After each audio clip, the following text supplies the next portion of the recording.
Don't look back. It's not a slice of pizza you will get. Everyone believes being a pizza delivery driver is a piece of pie and easy money.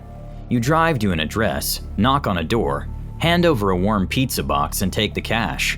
Easy peasy. I live in a typical Midwest Ohio city. It's an okay place to live. It has nice and rundown areas, like most old industrial towns. I grew up here, so I'm comfortable with both aspects. I'm a student at the University of Dayton during the day, and a pizza delivery guy at night.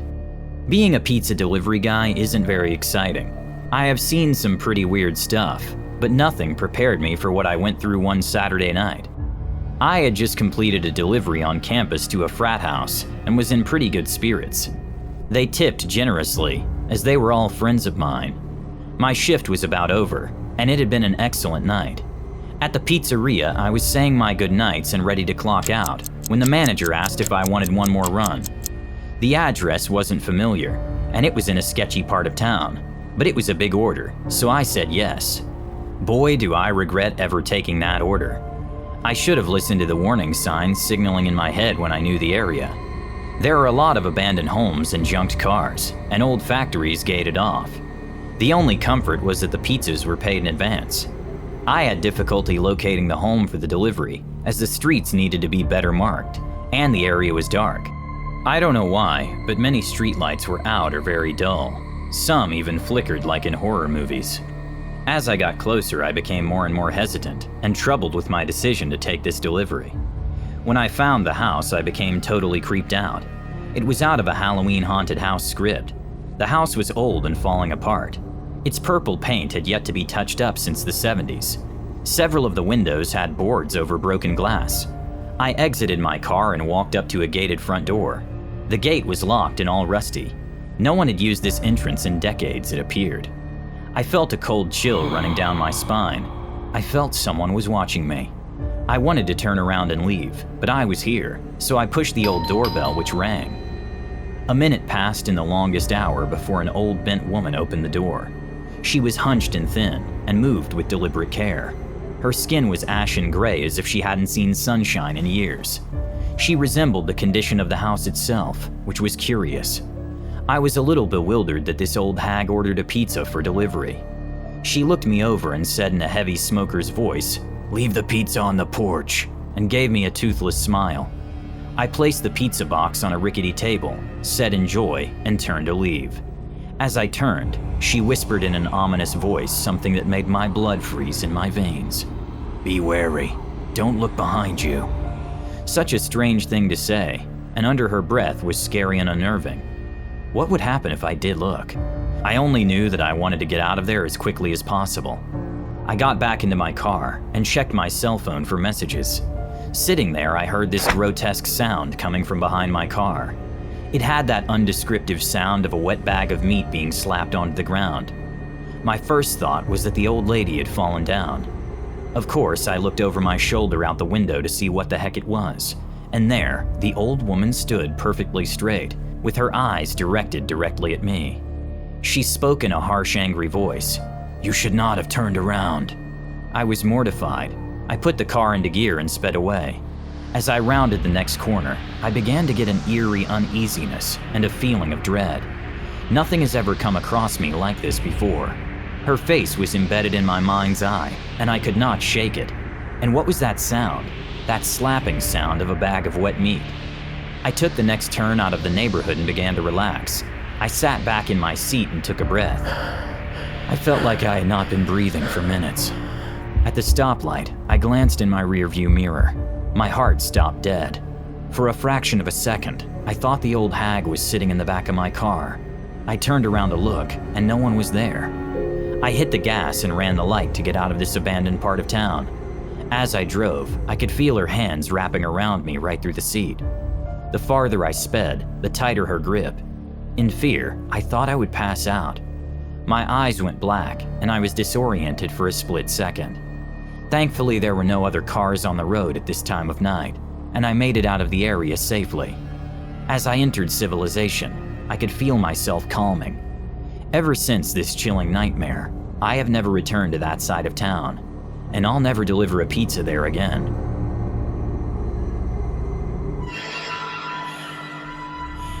What would you do if you saw what I saw? In my early 20s, I delivered pizzas at the only pizza carryout in my town. So even though we were a small town, we were always busy. Mostly it was a quiet town where not much ever happened, but this occurrence changed everything forever. It was a busy night in 2020, with everyone quarantined at home. Pizza delivery was a great business. We had contactless drop-off, so we drivers didn't have to come in contact with the purchasers. I liked the work because I could be out of the house and make good money. When I delivered a pizza, the shop called me and said another pizza was ready. I didn't mind. The tips were good. It was going to be a decent night financially. I was rushing from one delivery to the shop and out again without the rest. Most of the orders were to homes that I have delivered to before, but just before closing, an order for delivery came to an address I had never before delivered.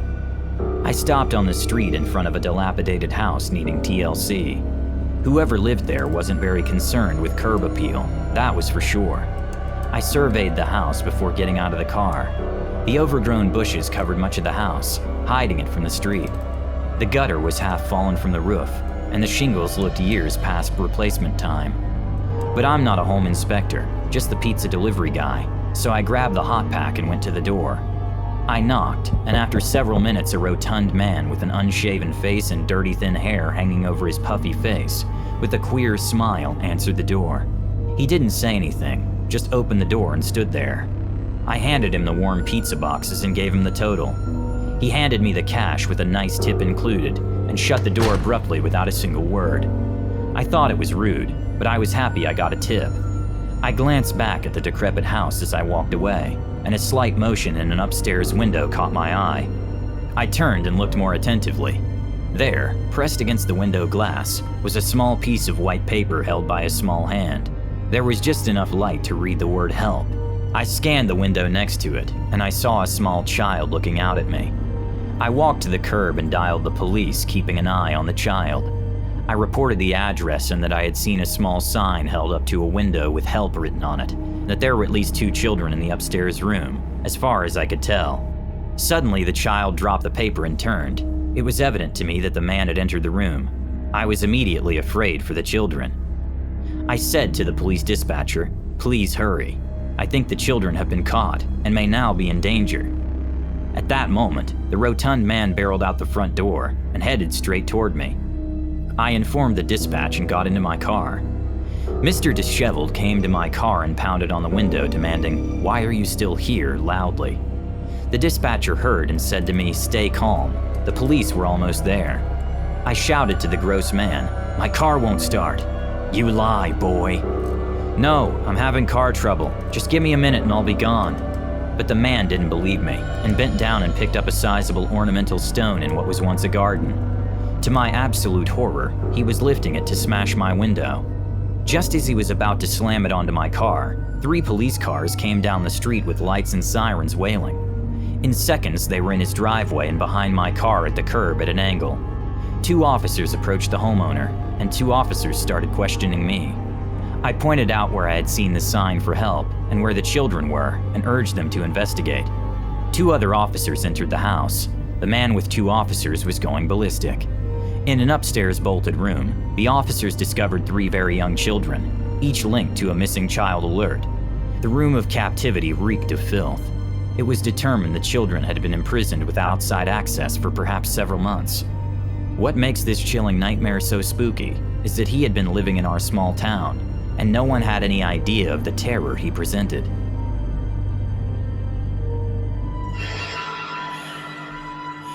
A gruesome dinner for the unsuspecting guest. On this night, I was the horrified guest. It was at the end of my shift on a Saturday. It was well past 11, and the night air was getting cold. I was delivering pizzas for a well-known chain pizza restaurant. An order came up, my last for the night. As it turned out, the last ever delivery for me. The order was typical: 2 medium supreme pizzas and 1 medium pepperoni with extra cheese. The address wasn't far away on an upper-end street. From the pizzeria, only a couple of minutes. The house is enormous, with a gated yard with a long brick walk to the front door. The front door is impressive, with a big brass knocker which I thumped 3 times. I stood there waiting several minutes, then thumped it again a little harder twice. I'm sure it was heard, as I could hear it reverberate throughout the house from the doorstep. Finally, a light in a front window came on, and I looked in that direction. There was a sheer curtain through which I could see the shape of 2 people. They appeared to be peeking at me, but I couldn't see them well. Seemed a bit odd. The front door creaked open like in a haunted house movie, and a man stood in a pig mask. His face was hidden, but his voice was amiable and welcoming. "Hello, happy you're here. We're starved. Sorry for the costumes. We're having a role-playing party." He invited me inside out of the cold air while he got his money. I step inside the large entry, and he shuts the door and vanishes into another room. I took a few extra steps to see into the living room. The 2 shadows I saw from outside were gone, and the space was empty. The man called to me from a lit room in the back of the house. "Got your money if you can come here, please." His voice was friendly, but I was still unnerved. This isn't the typical pizza delivery routine, especially with this mask party. It was too weird. I didn't feel completely comfortable, but I walked through the living room and through a set of pocket doors into the dining room. The man in the pig mask took me by my arm and said in a strange voice, "Come in and join us." I was inarticulate and unable to respond. Before my eyes was a round table with 6 chairs, each covered in a white sheet. In 4 of the chairs sat other people wearing animal masks. The man in the pig mask spoke. "Sit. It will only be a moment." I inquire what they were role-playing, and everyone, including the Mr. Pig Mask, laughed. It was a ghoulish laughter that didn't stop. Mr. Pig Mask snorted. "Sit." I was in panic mode all of a sudden. This wasn't a game. Something gruesome was intended for me. A woman in a bear mask began to rise, holding her hands above her head like bear claws and growling. I stepped back, and Mr. Pig stepped to block my way. I said keep the pizza, and shoved it into his face, rolling around his pike like I was on the lacrosse field in high school. All the gruesome laughter had ceased, and was replaced by even more terrifying animal noises. I ran out the front door and sprinted the long brick walk to my car. The 5 hideous animals were just a yard behind me. A leopard mask hit my passenger window with such force it should have shattered, but it held. I got the car into gear and hit the gas. Back in the relative safety of the pizzeria, I told the manager what had just occurred. I expected him to call the police as I had been robbed at the very least, and attempted kidnapping or something far worse intended. He laughed at me and said, "I won't dock your pay for the pizzas." I quit that night and haven't done pizza delivery since.